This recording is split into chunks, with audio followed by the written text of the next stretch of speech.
Alors, j'aimerais vous souhaiter la bienvenue à cette conférence de presse de 10 heures du 5 juin. Aujourd'hui, on va parler du plan environnement. Alors, je vais vous expliquer un peu le déroulement de la séance aujourd'hui. Il y aura un mot de M. Pascal Bonin, maire, et par la suite, ça sera au tour de Mme Catherine Baudin, conseillère du district 10 et responsable de l'environnement. Par la suite, ce sera Michel Pinault, directeur général, qui pourra vous faire un message. Et nous allons conclure les allocutions avec M. Serge Drolet, coordonnateur de la division environnement. Par la suite, il y aura une période de questions avec les journalistes et j'aimerais aussi remercier votre présence ce matin. Alors, c'est la première fois que vous êtes de retour depuis quelques mois à l'Hôtel de Ville. Et le tout est diffusé. Il sera aussi en rediffusion sur notre site Internet au granby.ca. Alors, je vais débuter et vous laisser la parole, M. Bonin, pour le mot du maire. Merci beaucoup, Marc-Antoine. Bonjour à tous et à toutes. C'est pour le plan environnement 2020-2023. Donc, mesdames et messieurs, c'est avec une immense fierté que nous vous présentons aujourd'hui le plan environnement 2020-2023 de la ville de Granby. Ce plan novateur est l'aboutissement d'efforts concertés déployés pendant près de 2 ans par l'administration municipale et la population afin de procurer une planification environnementale à la hauteur des attentes collectives. Ville rayonnante, dynamique et avant-gardiste, et de plus en plus reconnue pour ses efforts en matière de protection de l'environnement, nous tenions avec ce plan à aller encore plus loin. Puisque le maintien d'un environnement de qualité est notre responsabilité commune, il allait de soi de donner aux grands biens et grands biennes, de même qu'aux organismes et partenaires de la Ville, une place de premier plan pour l'élaboration de ce projet et la définition des enjeux primordiaux auxquels il doit répondre.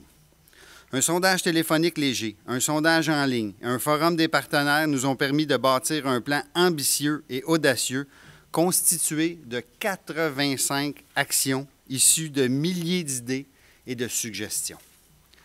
Préparé dans une perspective d'amélioration continue, ce plan pourrait de plus être enrichi au cours des prochaines années par de nouvelles actions arrimées avec notre planification stratégique, autrement dit, évolutif.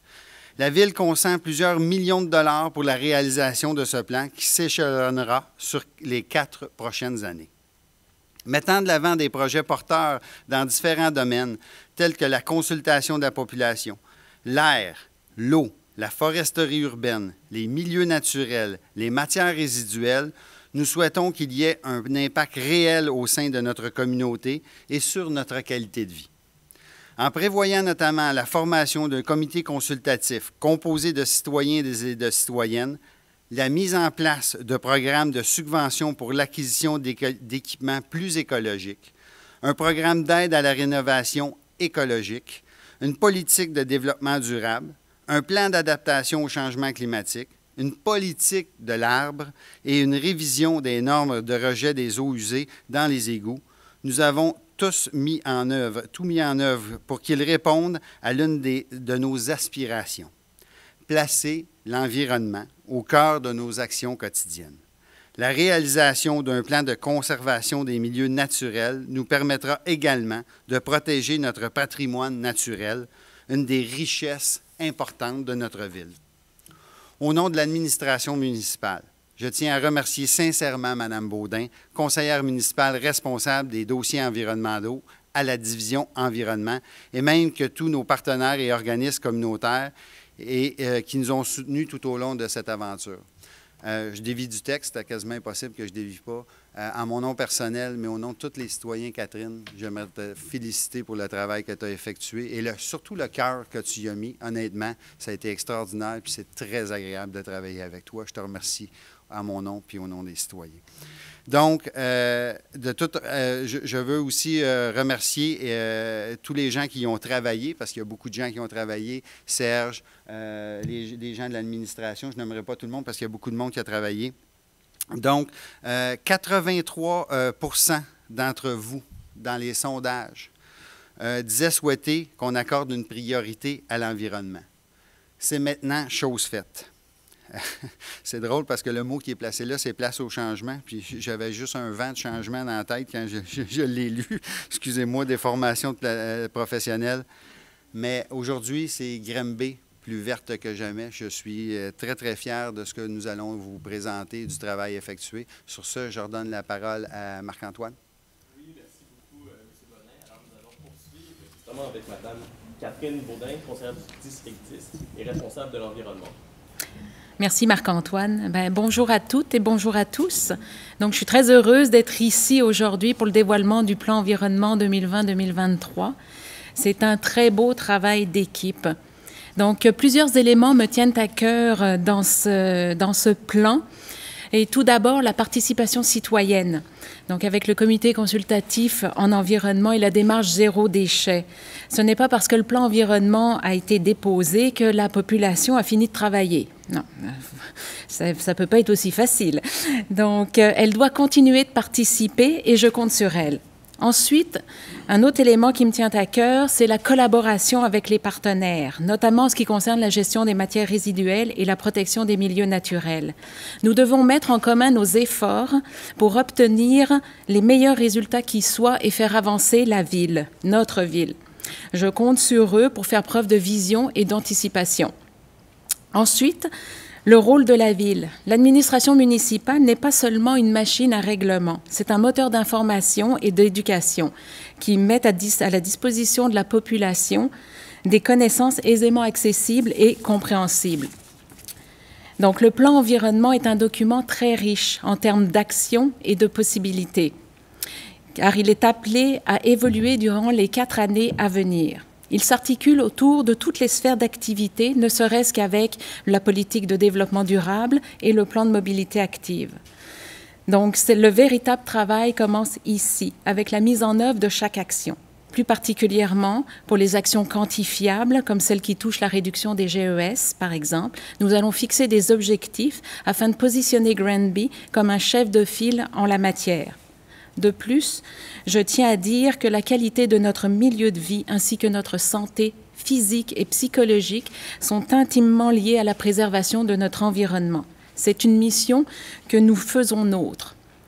Vous nous avez inspirés pour l'élaboration du plan environnement. Il est temps maintenant de vous l'approprier. Ensemble, nous allons faire que Granby soit plus verte que jamais. Merci beaucoup. Merci beaucoup, Mme Baudin. Alors, nous allons poursuivre la conférence de presse avec un mot de M. Michel Pinault, directeur général de la Ville. Bonjour à tous. Alors, si les préoccupations environnementales ont été portées pendant plusieurs années par des groupes restreints de citoyens qualifiés élitistes ou qualifiés tantôt de marginaux, il est temps maintenant de comprendre que les préoccupations environnementales sont portées par l'ensemble de la communauté de Granby, l'ensemble des citoyens, et plus encore par la ville de Granby. Le chantier qui a conduit aujourd'hui à l'élaboration et à la présentation de ce plan environnement découle avant tout d'un chantier qui s'est appelé la planification stratégique, qui a eu cours au cours des dernières années. Ça a été des chantiers très importants, ça a été des chantiers où la population a été appelée à participer. Et de la même manière, pour le plan environnement, la population a pu participer et l'ensemble de l'administration municipale, des experts, ont mis en œuvre mettront en œuvre les 85 actions que vous trouvez dans le plan environnement qui vous est présenté aujourd'hui. Alors, je tiens à remercier sincèrement d'abord l'adhésion de l'ensemble des membres du Conseil à ce plan environnement qui est nécessaire. Je tiens à remercier également tous les partenaires, les groupes environnementaux, tous les gens qui ont participé de près ou de loin à l'élaboration du plan environnement.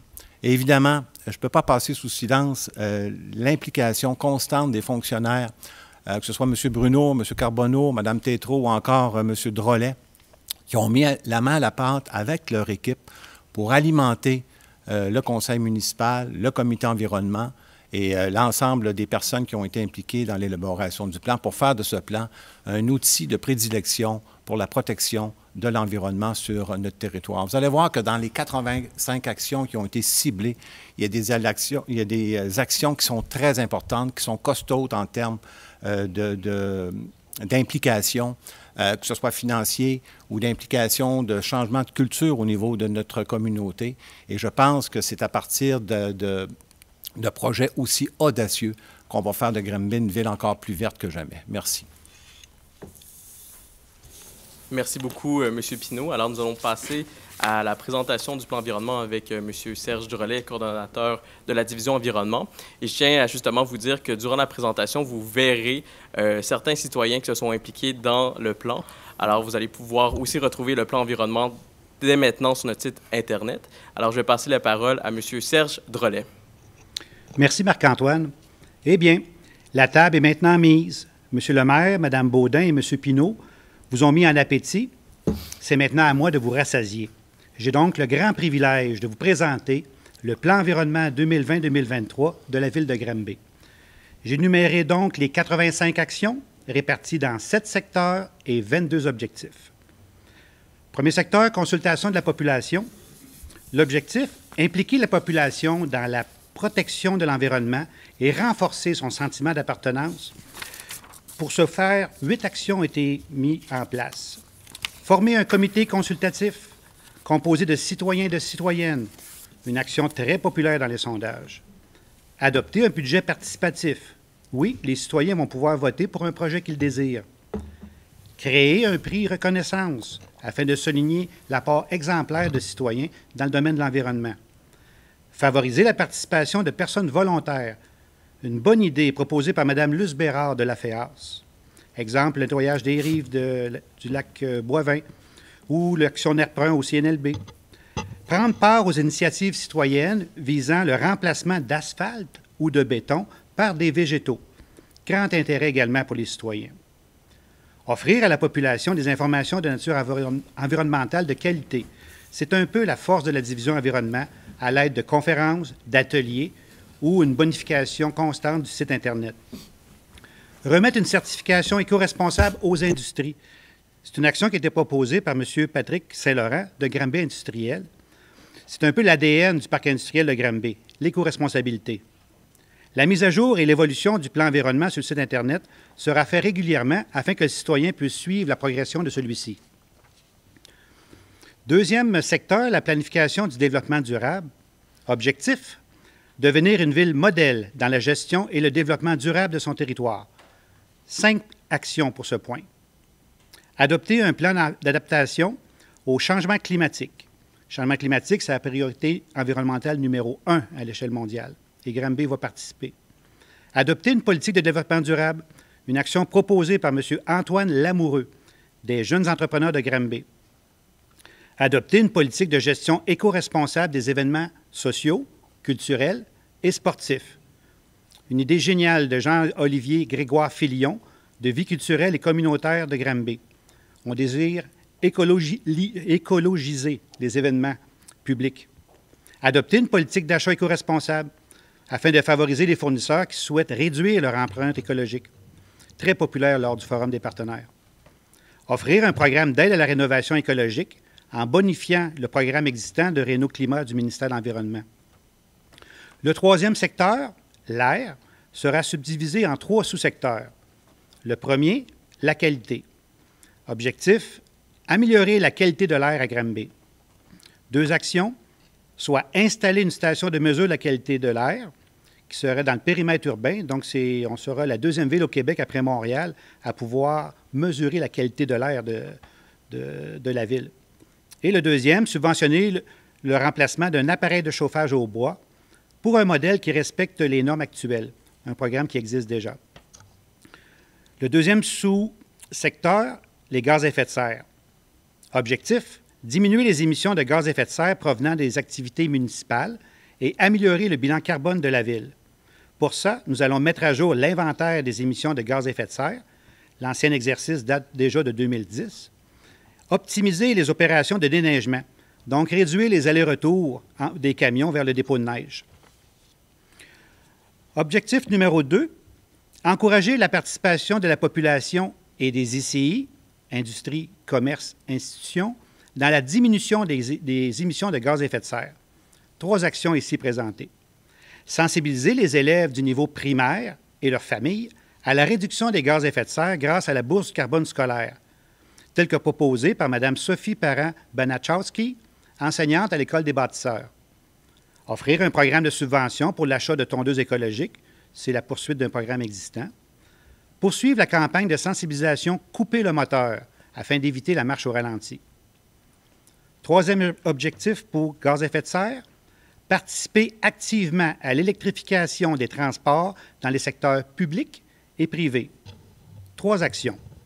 Premièrement, implanter de nouvelles bornes de recharge pour véhicules électriques afin de bonifier le parc de bornes actuel qui en comprend 4. Offrir un programme de subvention à l'achat et l'installation de bornes électriques. Obliger les nouveaux immeubles résidentiels de 5 logements ou plus à procéder à l'installation d'équipements électriques dans le but d'installer de futures bornes. Objectif numéro 4, améliorer la fluidité de la circulation routière. Fortement demandé par les citoyens, oui, nous allons continuer l'installation de feux de circulation intelligents. Objectif numéro 5, encourager la mobilité active. Granby sera ainsi encore plus vélo grâce à ces 4 actions.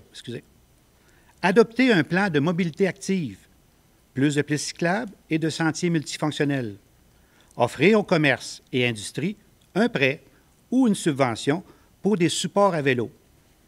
Obtenir la certification Vélo sympathique, offerte par Vélo Québec. Offrir un programme de subvention à l'achat d'un vélo. Et ça, je peux vous le dire, c'est de loin le programme de subvention qui est actuellement le plus populaire à la division environnement.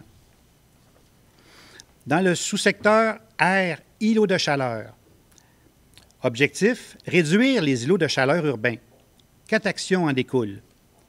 Réglementer les toits plats pour qu'ils soient de couleur pâle ou végétalisés. Augmenter les espaces verts dans les stationnements, soit obliger la plantation d'arbres en périphérie ou en îlots. Accroître le verdissement des rues et des abribus, fortement demandé par les citoyens également. Convertir les stationnements ou les terrains municipaux d'une façon éco-responsable. Donc, en plus de les verdir, nous allons faciliter la rétention d'eau afin qu'elle percole dans le sol. Le second secteur, eau, est divisé en 2 sous-secteurs. Eau potable. Objectif, assurer une bonne gestion de l'eau potable distribuée. 8 actions pour soutenir cet objectif. Premièrement, adhérer à la campagne de sensibilisation de la communauté bleue, une action qui a été proposée par Mme Hélène Plante de Commerce, Tourisme, Granby et Région. Donc, faire la promotion de la très grande qualité de l'eau potable à Granby, l'utilisation de fontaines d'eau et solliciter les commerces afin qu'ils acceptent que les passants puissent remplir leurs bouteilles d'eau chez eux. Participer au programme d'économie d'eau potable, adhérer au programme d'excellence de l'eau potable, donc surpasser les normes actuelles du ministère.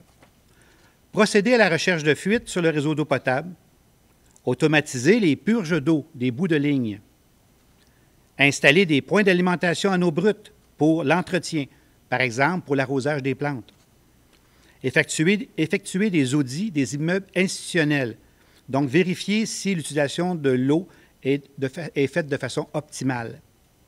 Assurer également la conformité des équipements qui utilisent l'eau, donc dans les ECI, institutions, commerce et industrie, climatiseurs, compresseurs et urinoirs en continu. Là aussi, il y aura des inspections pour vérifier la conformité. Objectif numéro 2, sensibiliser les citoyens et citoyennes à une utilisation responsable de l'eau potable. 2 actions. Informer davantage les citoyens et citoyennes en augmentant le nombre de patrouilleurs, fortement demandé dans les sondages. Offrir un programme de subvention pour l'achat de toilettes à débit réduit et de barils d'eau de puits, toujours très populaire. C'est un geste qui permet aux citoyens d'avoir un impact direct sur leur propre consommation d'eau. Pour le volet eau usée, objectif, maintenir ou réduire les rejets d'eau usée dans l'environnement. 4 actions. Réunir et analyser les données télémétriques des rejets d'eau usée dans tous les ouvrages de surverse. Très populaire dans le Forum des partenaires. Reviser les normes relatives aux rejets d'eau usée dans les égouts sanitaires. Nos normes actuelles datent des années 80. On va les remettre aux exigences du jour. Assurer la conformité des gouttières en offrant aux propriétaires de les accompagner pour trouver des solutions. Offrir un incitatif financier pour assurer la conformité des rejets d'eau des toits plats résidentiels. Pour ce qui est des cours d'eau, l'objectif, assurer une gestion intégrée et durable du lac Boivin et de la rivière Yamaska-Nord. Poursuivre la réalisation des activités retrouvées dans le plan d'action pour l'avenir du lac Boivin. Le lac Boivin, c'est la carte postale de la ville de Granby. Favoriser une diminution de l'utilisation des pesticides et des engrais. C'est l'action qui a été le plus appréciée dans l'ancien plan d'action vert. Poursuivre les opérations de faucardage dans le lac Boivin. Pour le volet sol et biodiversité, nous avons 5 sous-secteurs. Le premier, la foresterie urbaine. Objectif 1, accroître le nombre d'arbres sur le territoire. 3 actions, telles que M. le maire a parlé tantôt, adopter une politique de l'arbre, plantation, distribution d'arbres, interdire l'étêtage et verdir les emprises municipales. Grande demande des citoyens. Offrir un plan d'action en foresterie urbaine. Offrir une subvention pour l'achat et la plantation d'un arbre qui peut aller jusqu'à 100 $, c'est la poursuite d'un programme existant. Objectif 2, lutter contre la propagation des espèces exotiques envahissantes. Établir un plan d'action justement pour les contrôler. Une proposition qui a été proposée par M. René Marois, bénévole pour Action NERPRUN au Centre d'interprétation de la nature du lac Boivin. Milieux naturels, objectif 1. Favoriser la conservation des milieux naturels par l'adoption d'un plan de conservation des milieux naturels. Celle-là, je peux vous dire que ça a scoré fort, comme on pourrait dire, dans les sondages.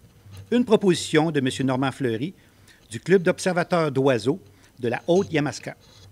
Encourager la conservation volontaire des milieux naturels grâce au fonds vert. Objectif numéro 2, mettre en place des projets innovateurs visant la protection de la faune et de la flore. 4 actions pour ce point. Organiser des journées d'éducation avec les citoyens et les citoyennes. Des sorties terrain en famille lorsque ce sera possible. Assurer la protection des espèces menacées appartenant tant à la flore qu'à la faune. Pensez à petit blongiot, salamandre à 4 orteils. Protéger le martinet ramoneur en préservant ses sites de nidification, l'espèce aviaire spectaculaire présente à Granby. Conserver et gérer les habitats de reproduction et d'alimentation des papillons monarques adultes. Les papillons, ce papillon-ci est la vedette effectivement à Granby. Pour ce qui est de l'agriculture urbaine, objectif, encourager l'agriculture urbaine et de proximité grâce à 3 actions. Premièrement, optimiser le développement de jardins communautaires et collectifs. Une proposition de M. François Lamontagne, mon voisin jardinier à la ferme Héritage Miner. Promouvoir l'achat local, qui va procurer justement de la richesse locale. Créer un guide pour fleurir les institutions, commerce et industrie. Très grande innovation au Québec.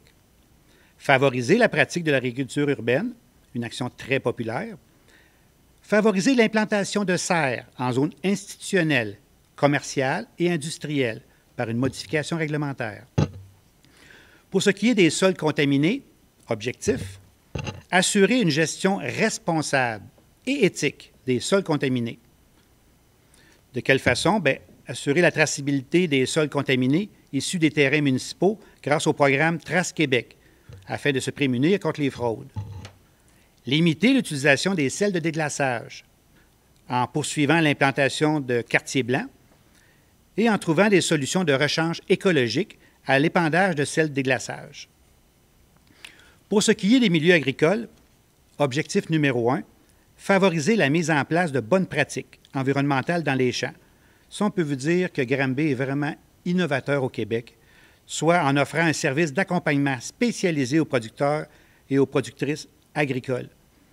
Offrir une subvention aux propriétaires d'établissements agricoles pour l'aménagement d'ouvrages favorisant la réduction de la pollution diffuse. Ils nous nourrissent, nous, on les aide à réduire leur impact sur les cours d'eau. Développer une certification destinée aux productrices et producteurs afin d'améliorer la biodiversité en milieu agricole. Une action innovante proposée par M. Sylvain Laroche, producteur agricole. Pour le secteur matières résiduelles, l'objectif est de favoriser la réduction des matières résiduelles. Le meilleur déchet est, dans le fond, celui qu'on ne génère pas. 11 actions pour appuyer cette idée. Obtenir la certification Ici on recycle de Recycle Québec pour tous les bâtiments de la ville. Actuellement, on a déjà 4 bâtiments qui possèdent cette certification, dont l'hôtel de ville. Favoriser le mode favoriser la réduction des matières résiduelles par la promotion du mode zéro déchet dans les commerces. Donc, favoriser l'utilisation de conteneurs réutilisables. Organiser une grande collecte pour ramasser des objets usagés en collaboration avec les organismes sans but lucratif. Une action proposée par M. Simon Robert d'Écolo Vélo du Cœur. Interdire la vente de bouteilles d'eau à usage unique dans les bâtiments municipaux. Très, très, très demandé par les citoyens. La Ville désire prêcher par l'exemple. Offrir un programme de subvention pour l'achat de couches lavables pour adultes et de protection féminine réutilisable. Une innovation offerte de plus en plus dans les villes du Québec. Mettre en place des mesures visant la réduction du gaspillage alimentaire. Une action proposée par Mme Kim Véro du GASP, un organisme communautaire de la Ville. Favoriser l'économie circulaire entre les industries et organiser des ateliers de maillage en collaboration avec Granby Industriel. Le déchet d'une industrie deviendra alors la matière première de l'autre. Implanter une chambre forte numérique pour réduire l'utilisation de papier. Une première au Québec. Mettre en place une cour municipale sans papier. Encore là, une première au Québec. Valoriser les boues d'épuration municipales. Actuellement, elles sont valorisées à 100 %. On veut garder le rythme. Interdire les sacs de plastique à usage unique. Une grande demande de la part des citoyens. Le dernier secteur, nuisances diverses. L'objectif, améliorer la qualité de vie des citoyennes et des citoyens par le contrôle de diverses nuisances. 4 actions pour seconder cet objectif. Faire connaître la politique d'éclairage et sensibiliser la population à la pollution lumineuse. Sensibiliser la population aux enjeux liés à la pollution sonore. Contrôler la présence d'herbe à poux. Sur ce point, Granby est une ville de référence au Québec. Sensibiliser la population à la maladie de Lyme, un enjeu de santé publique en croissance. Je vous ai donc présenté le plan environnement 2020-2023 de la ville de Granby, espérant que vous avez dégusté chacune des 85 actions qui le composent. Je remets la parole à Marc-Antoine. Merci beaucoup, M. Drolet. Alors, on va passer à la période de questions et j'inviterai les journalistes à activer votre micro pour pouvoir poser votre question. Bonjour, Mathieu Majot de M105. Le coût total de ce plan environnement, de l'ensemble de ces mesures, c'est évalué à combien? Bien, je peux répondre. Le coût initial, c'est 1,5 million. Mais évidemment, avec toutes les actions, moi, je n'aime pas être aussi précis que ça parce que dans chaque projet, maintenant, il y a une part environnementale qui s'effectue presque automatiquement. Donc, si on ciblerait vraiment pur dans ça, c'est 1,5 million, mais ça va être beaucoup plus que ça au cours des prochaines années. J'aimerais rappeler de toute façon que c'est évolutif. Donc, au fur et à mesure qu'on va y mettre des actions, les budgets sont injectés par le conseil municipal au fur et à mesure. Parce qu'à travers, par exemple, des projets d'infrastructure, maintenant, il y a une grande part d'environnement à chaque fois qu'on fait des projets. Fait que c'est réducteur un petit peu de dire 1,5 million. C'est pour ça que moi, je disais plusieurs millions, parce que ça va augmenter avec le temps. Une autre question peut-être d'M105 ou c'était complet? Bien, pour tout de suite, c'est complet. On va y aller avec Marie-France de la Voix de l'Est. Oui, M. Pinault, vous avez dit tout à l'heure qu'il y avait certaines mesures ou certaines actions, vous les avez qualifiées de costaudes. Qu'est-ce que vous aviez en tête en particulier, là? J'ai parlé d'actions costaudes et j'ai parlé également de changement de culture important. Quand je parle d'actions costaudes, quand on parle de protection des milieux naturels, ça va impliquer, évidemment, des investissements possiblement importants de la municipalité. Lorsqu'on parle de quartier blanc, on parle évidemment de changement de culture. Les citoyens se sont adaptés relativement bien à l'instauration des quartiers blancs il y a quelques années. Et il va falloir continuer à étendre les quartiers blancs sur le territoire de la municipalité. Alors, quand je parle de changement de culture, c'en est une. On parle également de, M. Drolet signifiait tout à l'heure l'interdiction de sacs de plastique. Je parlais dès le départ de mon allocution que souvent l'environnement, ça a été perçu par certains groupes seulement, ça a été perçu comme des préoccupations de certaines personnes. Aujourd'hui, c'est vraiment, ça s'est imprégné à travers tous les tissus sociaux de la municipalité, de la société en fait. Et des actions comme celle d'interdire des sacs de plastique, ça va devoir aussi être, je dirais, les gens vont devoir adhérer à cette action-là. Et ce n'est pas gagné d'avance. Ça peut paraître simple, ça peut paraître facile, mais ce n'est pas gagné d'avance. Et c'est pour ça que je parlais de changement de culture. Lorsqu'on parle également de projets costauds, bien, tous les projets de mobilité active. M. le maire disait tout à l'heure que maintenant, dans chaque projet pratiquement à la municipalité, à chaque fois qu'on discute d'un projet, il y a toujours un aspect environnemental. Bien, tout ce qui concerne le plan de mobilité active, c'est costaud en termes d'investissement, tant en termes de nombre de dollars qu'en termes d'années également. On ne peut pas changer complètement le portrait de la ville en termes de mobilité active sur quelques années. Ça va prendre des années avant qu'on puisse se targuer d'être une ville de mobilité active complète. Alors, c'est de ça dont je parlais tout à l'heure. On va peut-être poursuivre avec une question de Vincent, puis on va revenir à Marie-France par la suite. Vincent du Granby Express. Oui, bonjour. En fait, ma question, c'est juste de savoir de votre côté, comment on pourrait résumer le plan environnement? Qu'est-ce que vous voulez que les citoyens retiennent en fait de ce plan-là? Céder cette question-là à Mme Baudin parce qu'elle a travaillé tellement fort, puis c'est elle la présidente. Puis j'aimerais aussi l'entendre, la réponse. Ah oui. Je dirais, bien, je l'ai mentionné, le travail ne fait que commencer. Là, on a eu un bon coup de main de la part des citoyennes et des citoyens. Il faut qu'ils continuent à faire des efforts. On parlait de changement de mentalité tout à l'heure avec M. Pinault, notamment pour les sacs de plastique. Ça peut paraître simple pour quelqu'un qui le fait naturellement, mais au début, faut juste y penser. Donc, c'est une autre chose à gérer dans le quotidien, et puis Dieu sait qu'on en a à gérer en ce moment. Donc, là, on va se laver les mains, et puis on va éviter de prendre du plastique quand on n'en a pas besoin.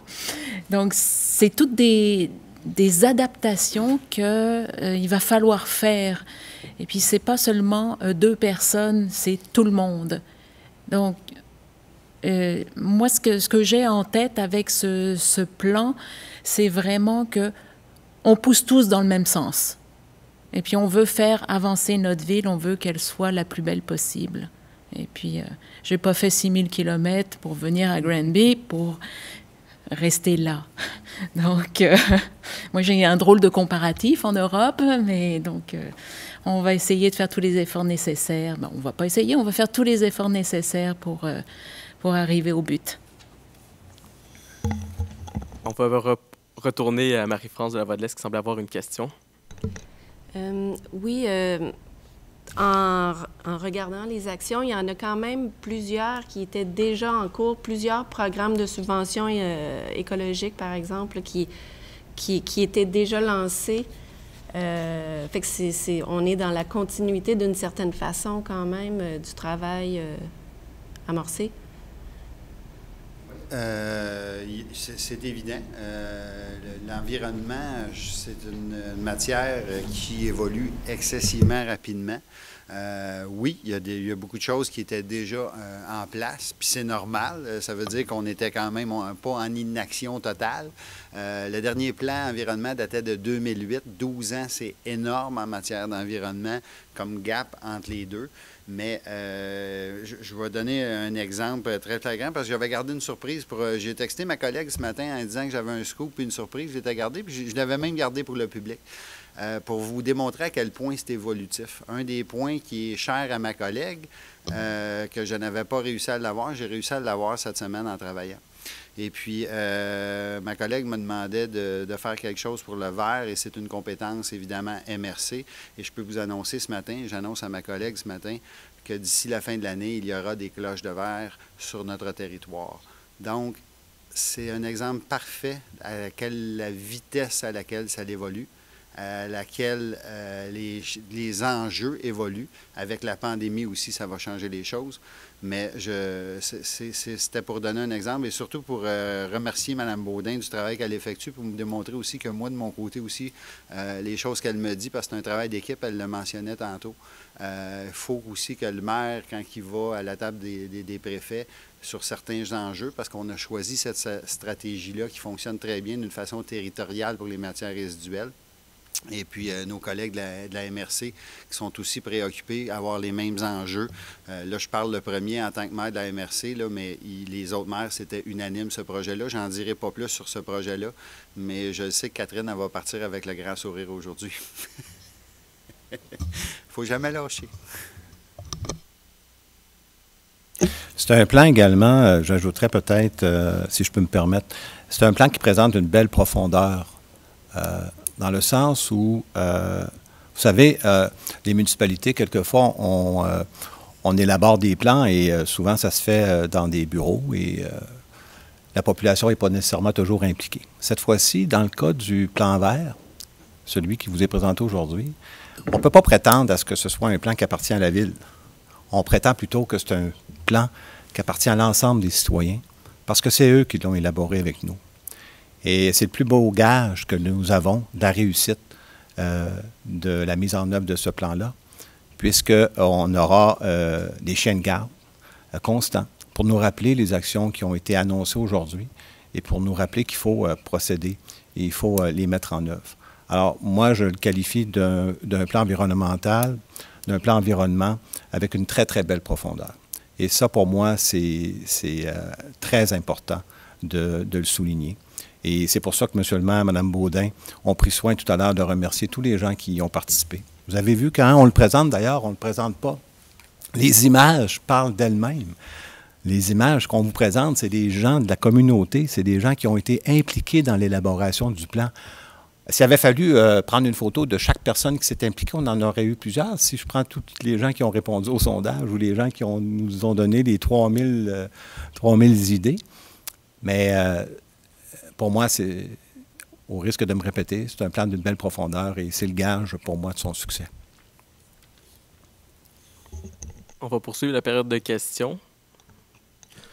Sans aller trop dans les détails, est-ce qu'il y a déjà des actions qui sont priorisées par la Ville à mettre en place d'ici la fin de l'année? M. Bonin vient de parler de la cloche de verre. Est-ce qu'il y a d'autres, peut-être 2 ou 3 idées? Là? Il y a beaucoup de choses, honnêtement. Il y a beaucoup de choses là-dedans, mais si j'en aurais une à résumer, je pense que c'est les changements climatiques. Je pense que c'est celle-là qui en fait découler énormément. Parce que les changements climatiques amènent des changements de comportement. Tout simplement, on parlait des sacs de plastique, on a parlé du verre, mais sans changement climatique, je ne suis pas sûr qu'on parle de ces enjeux-là, les milieux naturels, leurs valeurs. Puis je résumerais aussi ce que Michel a dit, puis j'engloberais ça. Quand on a fait la planification stratégique, puis qu'on est arrivé avec notre formule Granby naturellement audacieuse dans son expérience humaine, en arrière de tout ça, il y avait ce qu'on s'est, dans la réflexion, ce qu'il y avait d'important, puis ce qu'on retrouve là-dedans, puis ce qui est magique aussi, qui est collé à ce que pense notre population, puis pourquoi elle est ici, c'est qu'on reconnaît tous, conseil municipal et population, que l'ADN de notre ville, c'est notre environnement exceptionnel. Et ça, là-dedans, on le retrouve, pour moi, c'est clair, c'est écrit.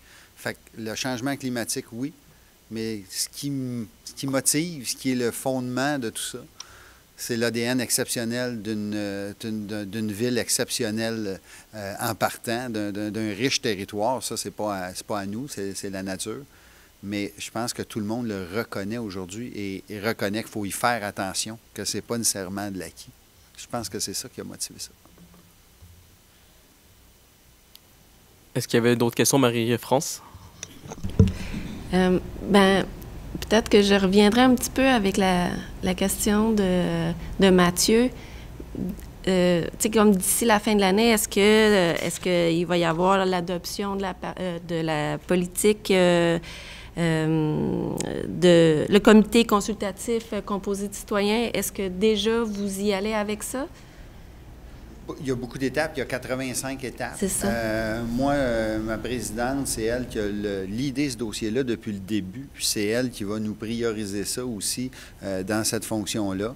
Mais je ne veux pas répondre pour elle, mais honnêtement, le comité citoyen, c'est quelque chose qui est à la base, Michel le disait tantôt, parce que c'est un plan qui est bâti conjointement avec la population. Fait que ça serait plutôt logique et normal que cet automne, ou à peu près cet automne, la naissance de ce comité-là prenne effet. Puis pourquoi je ne réponds pas aussi fermement, c'est qu'avec la COVID qu'on vit actuellement, le matin, des fois, ça peut être une chose, puis l'après-midi, ça peut être une autre priorité, mais l'objectif étant que Mme Baudin avait comme objectif vraiment que cet automne, on mette en place ce comité citoyen-là.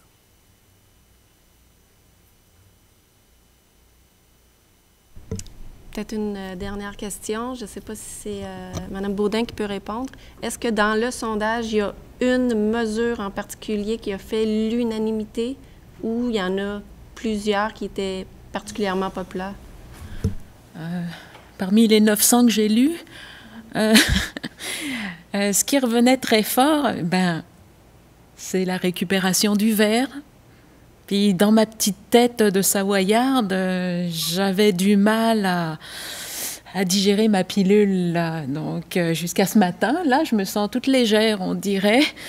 Et c'est... Bon, comme je disais, moi, je viens de Haute-Savoie. Puis on a toujours récupéré le verre. Ça fait 40 ans qu'on récupère le verre dans des cloches de verre. Donc si j'avais du mal à que ça bouge pas. Donc là, ça c'était une action qui était vraiment demandée. Je me la suis même fait demander par d'autres élus alentour. Donc tout le monde attendait ça avec grande impatience. Et puis en environnement, comme dans beaucoup de secteurs ou d'activités, bon, c'est pas parce qu'on fait les choses d'une manière pendant des années et des années que c'est forcément la bonne chose. Donc, il faut toujours être capable de se remettre en question et de se dire « Oh, on est capable de s'améliorer, on va s'améliorer. » Donc, voilà. Donc, il n'est jamais trop tard pour bien faire. Vincent, est-ce qu'il y avait d'autres questions ou Mathieu, Marie-France? C'était correct? Parfait. Alors, juste avant de conclure, je vais vous rappeler que le plan environnement est disponible sur notre site internet au grandbay.ca, qui a également la page Facebook Grandbay plus verte sur laquelle vous allez pouvoir découvrir le plan environnement à travers les prochaines semaines. Et je veux vous rappeler qu'il y a la capsule hebdomadaire de Serge Relais, justement sur les ondes de M105, le mercredi à 8h20. Et juste avant de passer à une vidéo qui va résumer la conférence de presse d'aujourd'hui, je vais laisser la parole à M. Bonin. Je suis très content. Je veux faire le wrap-up, évidemment, remercier tout le monde. Le scoop, je l'ai donné un petit peu plus tôt que prévu. Je voulais finir avec ça sur le verre, mais ça a glissé autrement dans la conférence de presse. J'espère que tous les citoyens qui ont à cœur notre municipalité seront satisfaits. Puis j'ajoute ma voix à celle de Catherine pour vous dire que le travail ne fait que commencer. Donc, Manon, tu peux peser sur le piton.